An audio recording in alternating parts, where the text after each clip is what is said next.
Have you ever felt like the books you read could be reading you instead? Like the words on the page were more than just ink, but whispers of something alive, something watching? Edgar Moreno, the head librarian of the city's oldest and most mysterious library, never believed in such notions. He loved the order, the silence, and the charm of his workplace, until the day he stumbled upon a secret section that changed everything. A hidden corridor behind a dusty, immovable shelf, filled with books that seemed to breathe under the faint glow of flickering lights. At first, Edgar thought he had discovered a long-forgotten archive, but what he found wasn't just history, it was prophecy. Events described in these books weren't in the past. They were terrifyingly vivid accounts of the future, written in unsettling detail. And in that silent, suffocating corridor, something shifted in the air, a presence that seemed to linger, unseen but unmistakably there. As Edgar opened one of the black, untitled books, a wave of unease washed over him. The pages smelled faintly of damp earth, as if the book had been buried for years before being unearthed. The text described a car crash, a violent collision on a street just outside the library. It listed the time, the exact location, and even the license plate number of the car involved. But the accident hadn't happened yet. Edgar dismissed it as a bizarre coincidence, his mind searching for logical explanations. Yet, an hour later, he heard the deafening screech of tires and shattering glass from outside. Trembling, he rushed to the window and saw the crash, exactly as described in the book.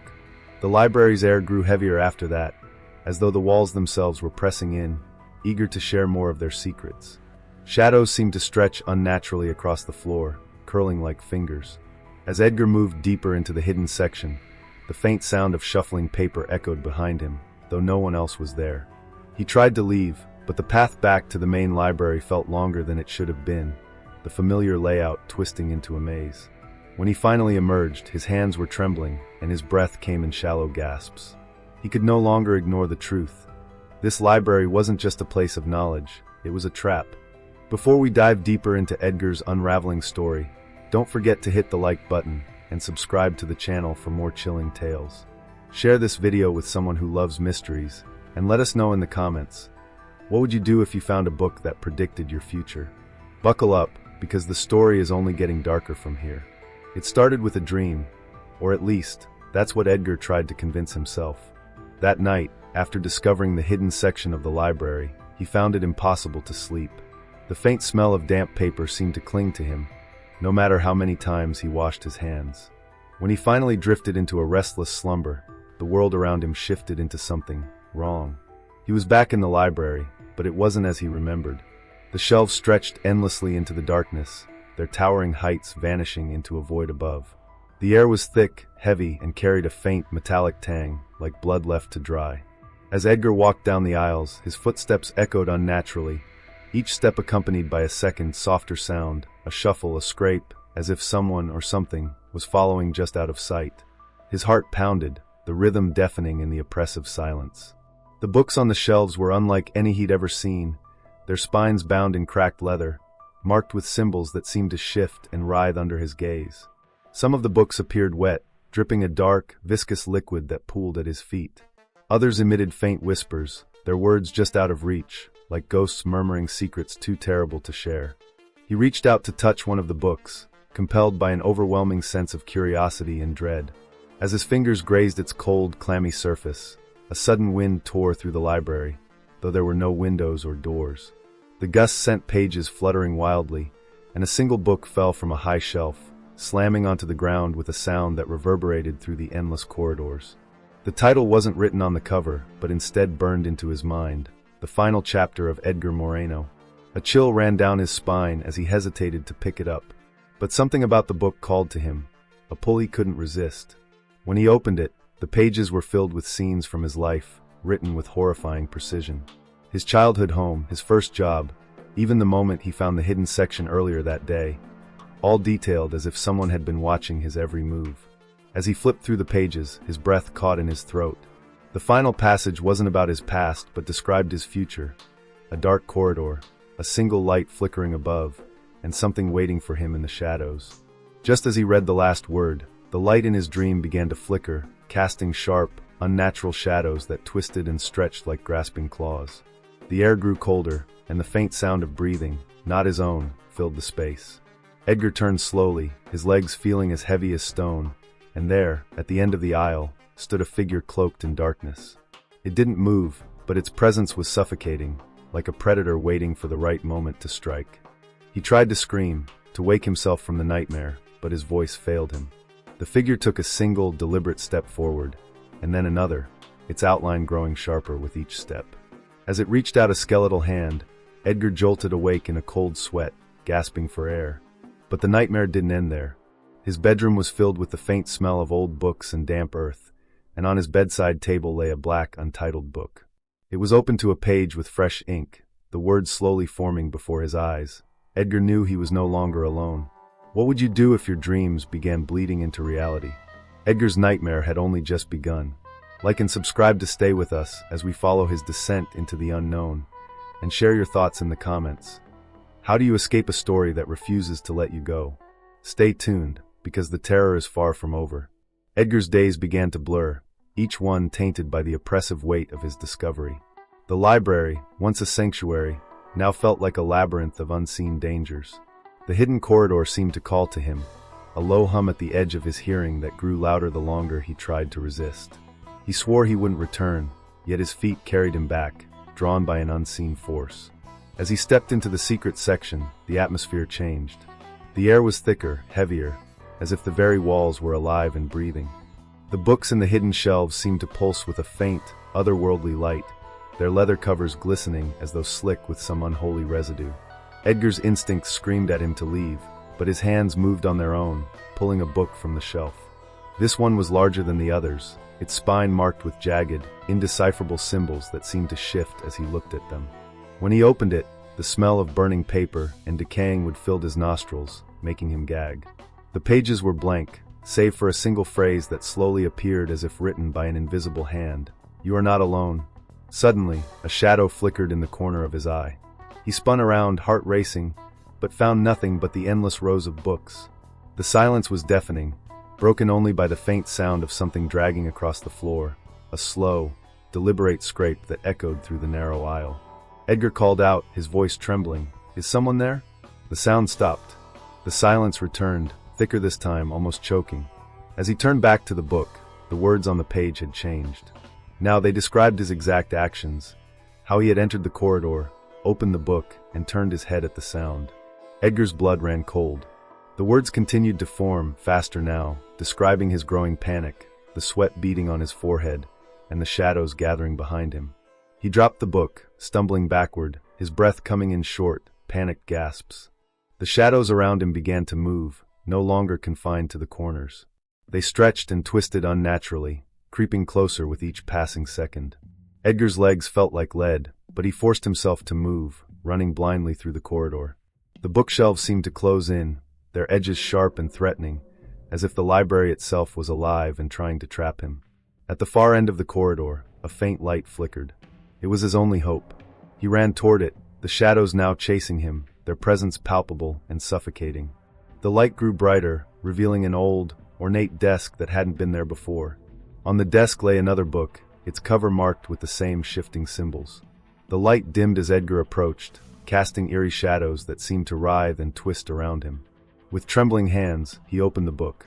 The pages were filled with chaotic scrawls and cryptic symbols, but one passage stood out, written in perfect clarity: "Do not run. Do not turn around. It is already here." The air grew colder, and Edgar felt the hairs on the back of his neck stand on end. A faint, guttural whisper brushed against his ear, though he couldn't make out the words. His body froze, paralyzed by an overwhelming sense of dread. He wanted to look back, to see what was behind him, but every instinct told him not to. The whisper came again, louder this time, a mix of anger and sorrow, as if whatever was there was warning him or mocking him. Finally, with every ounce of courage he could muster, Edgar slammed the book shut.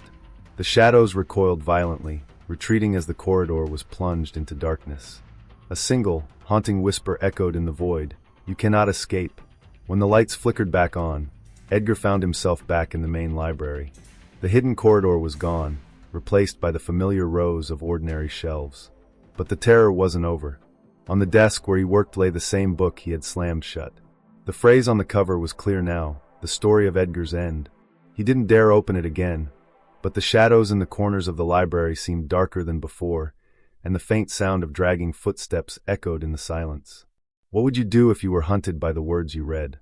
Let us know your theories in the comments, and don't forget to like and subscribe. Edgar's nightmare is far from over, and the darkness is closing in. Stay tuned, this is only the beginning. Edgar couldn't escape the feeling that the library had begun to watch him. Days passed, but the sense of dread lingered, growing heavier with each hour. Every creak of the floorboards, every flicker of the dim library lights felt deliberate, as if unseen eyes tracked his every move. The black book he had tried so hard to ignore now seemed to move on its own. He would place it on a high shelf, only to find it waiting on his desk the next morning, its pages slightly ajar, as if inviting him to continue reading. One night, the oppressive silence of the library was broken by an unmistakable sound, a faint, rhythmic tapping, like fingers drumming against wood. Edgar froze, the hairs on his arms standing on end. The sound wasn't coming from any part of the library he could see, but it echoed with unnerving clarity. Gripping a flashlight, he decided to investigate. His steps felt unnaturally loud, as if the library itself was amplifying the noise to announce his approach. The tapping led him back to the hidden corridor, which had somehow reappeared despite being absent during the day. This time, it wasn't just a dark passage. It seemed alive, pulsing faintly as if it had veins pumping an invisible lifeblood through its ancient walls. The smell of damp paper and decay returned, stronger than ever, and Edgar's stomach churned with nausea. He wanted to turn back, but the tapping grew louder, insistent, like a heartbeat calling him deeper into the library's malevolent core. As he ventured further, the air grew colder, each breath forming a mist in front of him. The shelves on either side appeared warped, their edges twisting and curling as if recoiling from his presence. The books themselves seemed to watch him, their spines glistening with a wet sheen, and faint whispers filled the air. The whispers overlapped, voices rising and falling in a chaotic cacophony that Edgar couldn't decipher. Finally, he reached the source of the tapping, an old wooden desk, its surface worn and splintered. On it sat a single candle, its weak flame barely illuminating the space, and the black book open to the middle.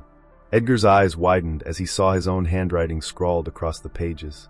It wasn't possible, he hadn't written anything, but there it was, a perfect match to his penmanship, recounting every moment since he had entered the corridor. As he read, the writing began to appear faster, describing his current actions in real time. Edgar's trembling hand reaches for the book. His breath quickens as he reads these very words. He feels a presence behind him, but is too afraid to turn. A sudden chill swept over him, and Edgar's flashlight flickered and died. The candle's flame wavered, casting grotesque shadows that danced across the walls. He could feel it now, something was behind him. The air was thick with the sound of breathing, deep and raspy, like the rattling of a creature starved for centuries. His chest tightened, his muscles locking in place. The book's writing continued, the words forming faster than he could read. The shadow looms closer, its form stretching impossibly tall. Edgar must make a choice, confront the darkness or succumb to it. The whispers rose to a deafening crescendo, each voice screaming a different phrase. Turn around. Don't look. It sees you. In a moment of desperation, Edgar slammed the book shut, but the action only seemed to anger whatever was in the room. The candle's flame was snuffed out, plunging the corridor into absolute darkness. The breathing grew louder, closer, until it was right next to his ear. Then a cold, skeletal hand gripped his shoulder, its touch like ice piercing through his skin. A voice, guttural and ancient, whispered a single word, "Stay." Edgar spun around, his flashlight sparking back to life for a brief second. In that fleeting moment, he saw it. A figure made entirely of shadows, its face featureless except for two glowing, white-hot eyes. It reached for him with elongated fingers, its presence radiating pure malice. Edgar screamed and ran, the corridor seeming to stretch endlessly before him. Just as he felt the creature's breath on the back of his neck, Edgar burst through the hidden corridor's entrance and collapsed onto the library floor. When he looked back, the passage was gone, replaced by the familiar shelves of the main library. He sat there, trembling, gasping for air, but his relief was short-lived. The black book lay at his feet, its cover now bearing his name. In the silence that followed, Edgar noticed something horrifying.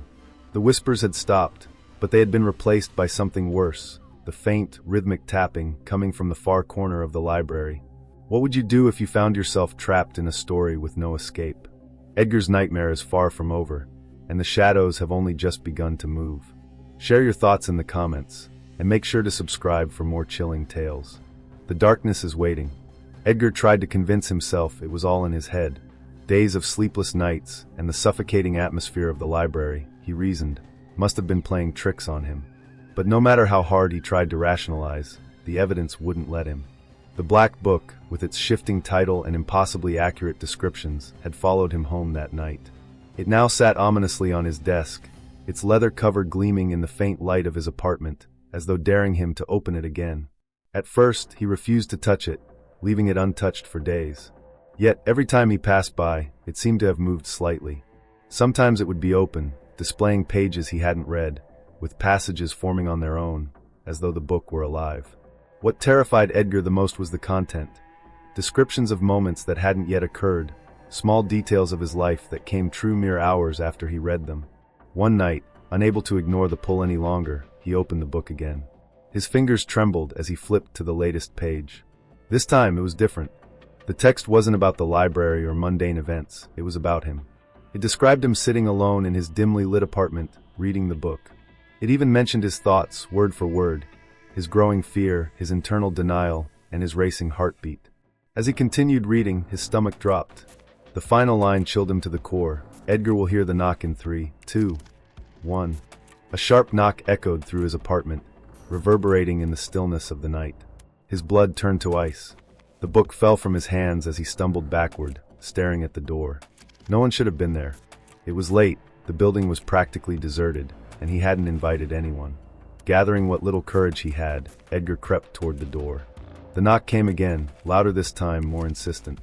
He pressed his eye to the peephole but saw nothing, only an impenetrable darkness, as if the hallway had been swallowed by shadows. "Who's there?" he managed to croak, his voice barely audible. There was no reply, only silence. And then, faintly, from the other side of the door, he heard it, a whisper. Low and guttural, it spoke his name, Edgar. He backed away, his heart pounding so hard it felt like it would burst from his chest. As he turned, he saw the book again, now lying open on the floor. The words on the page shifted, rearranging themselves before his eyes. They revealed something horrifying, a drawing of his apartment, sketched in meticulous detail. The image showed him standing in the exact spot where he was now, and behind him, a tall, shadowy figure loomed, its spindly fingers reaching for his shoulder. Edgar spun around, but there was nothing there. The room was empty, silent, except for the faint hum of the streetlights outside. Yet the oppressive feeling of being watched was suffocating, as if the shadows themselves were alive, closing in on him. He slammed the book shut and shoved it into a drawer, determined to rid himself of it once and for all. The next morning, Edgar decided to investigate. There had to be some logical explanation, a prank, an elaborate hoax.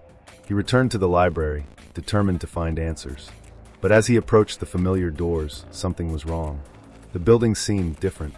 The bricks looked darker, the windows clouded as though something inside didn't want to be seen. Inside, the atmosphere was heavier than ever. The whispers he had heard in the hidden corridor were now faintly audible throughout the entire library, a symphony of disembodied voices echoing from every corner. The air smelled of damp rot, and the usual warm glow of the lights was replaced by a cold, pale luminescence. Edgar ventured to the hidden corridor, but it was gone. In its place was a blank wall, as if it had never existed. Panic set in. He began pulling at the bookshelves, trying to replicate the conditions that had revealed the passage before, but nothing worked. And then he noticed something that made his blood run cold. On the desk where he had first found the black book, a new one now sat. This book was different. Its cover was jagged, appearing burned and damaged, and the title was clearer, The End of Edgar Moreno. With trembling hands, he opened it. The pages were blank except for a single line at the top of the first page. You cannot escape what is written. As he stared at the words, a sharp pain shot through his head, and visions flooded his mind. He saw flashes of himself, running through the library's twisting corridors, pursued by something he couldn't see. He saw the faces of people he had never met, screaming silently as their forms dissolved into shadows. And finally, he saw himself, standing in a vast, empty void, the black book in his hands, as shadowy figures closed in around him, their glowing eyes the only light in the darkness. When the vision ended, Edgar collapsed to the floor, gasping for air. The whispers grew louder, filling his mind with chaotic phrases he couldn't understand. The words from the book echoed in his mind, louder and louder. You cannot escape what is written. Back in his apartment later that night, Edgar sat frozen, staring at the book now resting on his desk again. The knock came once more, louder, more demanding, and this time, the whisper was unmistakable. "Let us in." What happens when reality is no longer your own? Edgar's nightmare has only begun, and the shadows are getting closer. Like and subscribe to uncover the rest of his story, and let us know in the comments. What would you do if the words in a book began to dictate your life? The darkness is just getting started. Edgar could no longer separate himself from the nightmare. The line between reality and whatever was written in the black book had blurred beyond recognition. Every time he tried to escape, leaving his apartment, locking the book away, it always found a way back to him, its pages filling with ominous descriptions of his future. It wasn't just a book, it was a prison, and Edgar was the inmate. Desperate for answers, Edgar began researching the library's history, scouring old records and dusty archives for anything that could explain the corridor, the book, or the strange presence haunting him. He discovered a series of disturbing events tied to the library. Over the past century, several librarians had vanished without a trace. One record stood out, a former head librarian named Charles Whitmore, who disappeared in 1927. According to old journal entries, Whitmore had also discovered a hidden section of the library, claiming it contained the secrets of fate. His last recorded words were scrawled in a letter left on his desk: "Beware the Black Book. Once you read it, it begins to read you." The realization hit Edgar like a blow. He wasn't the first to fall victim to this. But if others had encountered the book, why were there no accounts of anyone escaping? Was it even possible to break free? As despair set in, Edgar stumbled upon an obscure mention of someone who might help. A reclusive historian named Evelyn Grayson, who specialized in occult artifacts. She was said to have worked with rare, cursed items and might know more about the Black Book's origins. Finding Evelyn wasn't easy. She lived in a secluded cabin deep in the woods, far from the prying eyes of civilization. When Edgar finally arrived, the atmosphere was suffocating. The forest seemed unnaturally quiet, the trees looming like silent sentinels.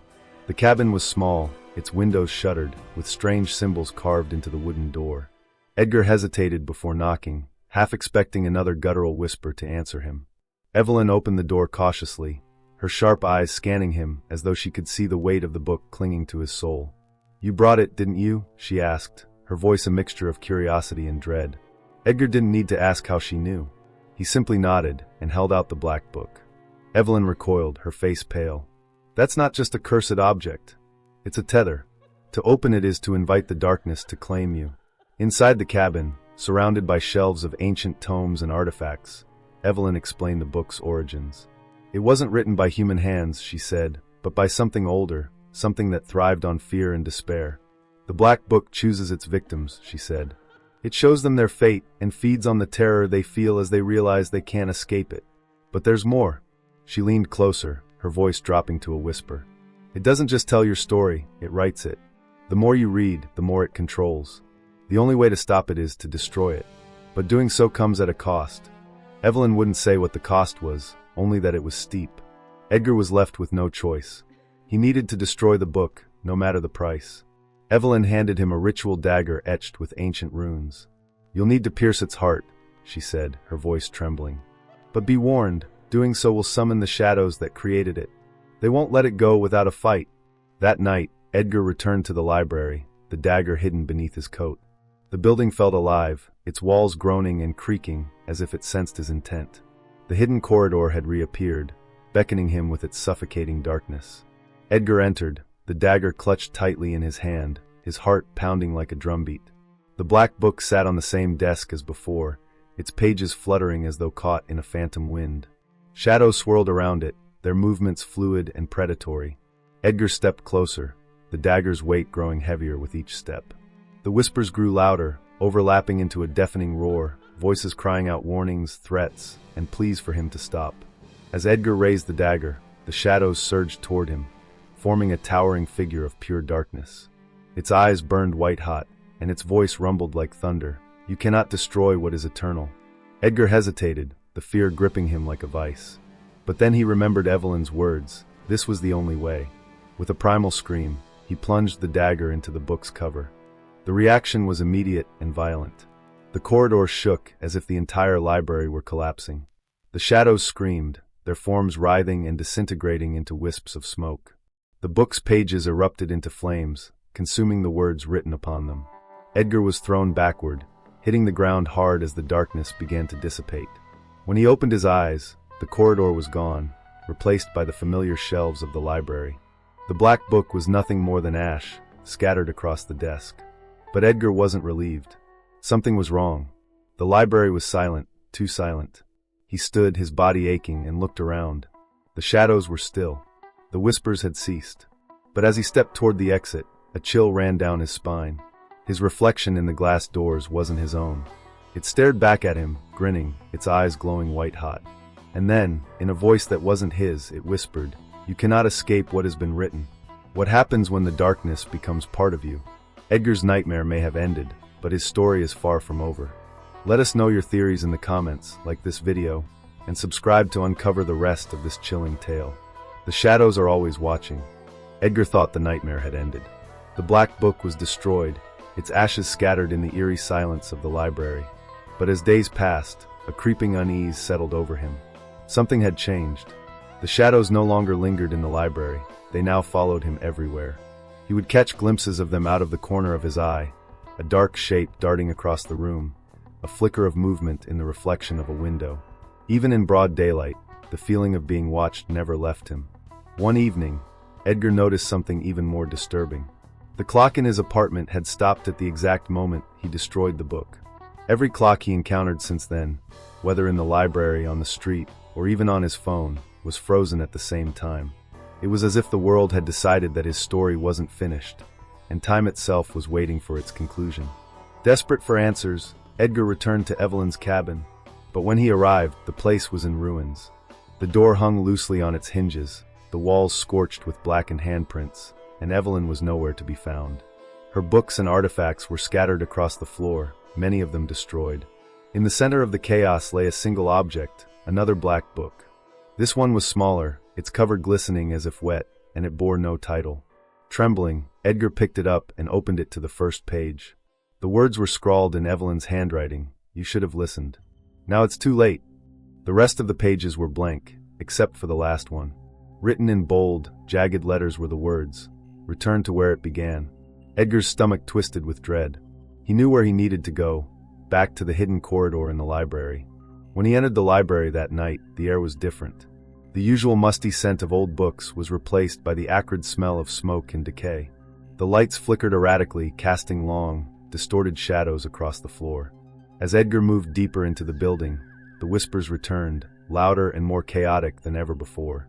They were no longer just faint murmurs. They were angry, desperate, like a chorus of tormented souls crying out for release. The hidden corridor had returned, but it was no longer a simple passage. The walls pulsed with a sickly, crimson glow, as if the library itself was alive. The shadows that had once merely lingered now twisted and writhed, their forms taking on grotesque shapes. They didn't just watch, they reached for him, their clawed hands brushing against his arms as he moved forward. At the end of the corridor stood a figure. It was tall and cloaked in darkness, its body seemingly composed of the very shadows that surrounded it. Its glowing, white-hot eyes burned into Edgar's soul. In one skeletal hand, it held another black book, its cover identical to the one Edgar had destroyed. The figure's voice was deep and resonant, shaking the very walls of the corridor. "You thought you could destroy me. Foolish. I am not bound by pages or ink. I am the story itself. And now you belong to me." Edgar's legs threatened to give out, but he stood his ground. "What do you want from me?" he shouted, his voice trembling. The figure extended the book toward him, the pages flipping wildly as though possessed. Edgar caught glimpses of scenes from his life, moments he recognized, and others that hadn't yet come to pass. Each page seemed to draw him in, the words pulsing like a heartbeat. "You are the author now," the figure said. "Write, or the shadows will consume you." Edgar looked down to see a pen in his hand. He didn't remember picking it up, but it felt impossibly heavy, as though it carried the weight of his fate. He realized what the figure was demanding. He had to write the next chapter of his own story. But the words wouldn't be his. They would belong to the shadows, shaping his life into a nightmare he couldn't escape. With shaking hands, Edgar began to write. As the pen moved across the page, the corridor around him shifted, becoming a twisted reflection of his worst fears. He saw the faces of the librarians who had disappeared before him, their hollow eyes staring back at him from the darkness. They were trapped, their mouths open in silent screams, their forms dissolving into the shadows. As he wrote, the figure loomed closer. Its voice grew louder, more menacing. Finish it. Complete the story. But Edgar hesitated. He realized that every word he wrote was binding him further to the book, the library, and the entity that controlled it. In a final act of defiance, Edgar threw the pen to the ground and shouted, "No!" The figure let out a deafening roar, and the shadows surged toward him, enveloping him in complete darkness. For a moment, there was nothing, no sound, no light, no sense of time. And then, Edgar opened his eyes. He was back in the main library, sitting at his desk. The black book was gone, and the corridor had vanished. Everything seemed normal, but Edgar knew better. The shadows in the corners were still there, watching, waiting. He picked up a pen and began to write, not because he wanted to, but because he had no choice. The story wasn't over. It would never be over. What would you do if you became the author of your own nightmare? Edgar's tale may have reached its climax, but the shadows are always waiting for their next chapter. Like and subscribe to uncover the rest of his story, and let us know in the comments. Would you keep writing, or would you fight the darkness? The story is far from finished. Edgar's life was no longer his own. Days turned into weeks, and the world around him became a reflection of the nightmare that had begun in the hidden corridor. The library, once a sanctuary of silence and knowledge, now pulsed with an unspoken tension. The shadows no longer stayed confined to the corners. They moved freely, sliding along the walls like ink bleeding into paper. The black book had vanished, but its presence lingered. Edgar could feel it. It wasn't an object anymore, it was everywhere. Every word he spoke, every step he took, felt like it was being recorded, etched into an invisible script he could neither see nor escape. The whispers that had once been faint now followed him constantly, rising and falling like a dark tide, filling the silence of his apartment, his workplace, even his dreams. One night, Edgar woke to find himself standing in the library. He didn't remember leaving his apartment, nor how he had gotten inside after hours. The building was dark, save for a single flickering light deep within the stacks. Drawn to it, Edgar moved through the aisles, his footsteps echoing unnaturally, as though the library were amplifying the sound to announce his presence. As he approached the source of the light, he saw something that made his heart freeze. A book rested on a pedestal, its cover glowing faintly with an eerie, silver light. Unlike the black book, this one bore his name in bold, crimson letters. His hands trembled as he reached for it, compelled by an overwhelming force he couldn't resist. The pages flipped on their own, revealing a passage written in his handwriting. It described his exact actions at that moment, how he had woken up in the library, how he had approached the book, and how he was now reading those very words. But as he turned the page, the story changed. The words began to describe events he hadn't yet experienced, an encounter with the shadows, a choice that would determine his fate, and an ending he couldn't bear to read. The whispers grew louder, and the air grew colder. Shadows began to coalesce around him, their forms twisting and writhing as though struggling to break free from the walls. Edgar realized the truth. The story wasn't just about him, it was him. Every thought, every fear, every action was part of a larger narrative written by something far beyond his understanding. A voice broke through the cacophony, deep and resonant, the same voice that had haunted him in the corridor. The story is incomplete. Finish it. Edgar tried to resist, but the pull was too strong. He picked up a pen that materialized in his hand, its weight feeling like iron. As he began to write, the shadows moved closer, their glowing eyes watching every stroke of the pen. The words flowed from him, as if they were being pulled directly from his mind. He wrote of the library, the black book, the whispers, and the figure that had loomed over him. But as he reached the final paragraph, he stopped. The ending wasn't his to write. It never had been. Edgar dropped the pen and stepped back, refusing to play the role the shadows demanded of him. The voice roared in anger, and the shadows surged forward, enveloping him in complete darkness. When the light returned, Edgar found himself back in his apartment, sitting at his desk. Everything appeared normal, too normal. The library seemed like a distant memory, a fevered dream he couldn't shake. But on his desk sat a plain notebook, its pages blank except for the first line. "This is only the beginning." Edgar stared at the notebook, unsure if it was an invitation or a warning. As he reached for it, his phone buzzed with a notification. A message appeared, sent from an unknown number. "Have you written today?" Edgar turned away, his chest tight with fear. The notebook lay open on the desk, its pages now filled with writing he hadn't done. Each word seemed to shift and shimmer, forming phrases that beckoned him to read. But he didn't. Instead, he closed the book and locked it in a drawer, vowing never to open it again. Yet, even as he tried to move on, the feeling remained, the sense that his story wasn't finished. The shadows were still there, lurking just beyond his sight, waiting for him to pick up the pen again. What would you do if your life became a story that refused to end? Edgar's journey may have paused, but the darkness is always watching, waiting for the next chapter. Let us know your theories in the comments, like this video, and subscribe for more chilling tales. Who knows? Maybe your story is already being written.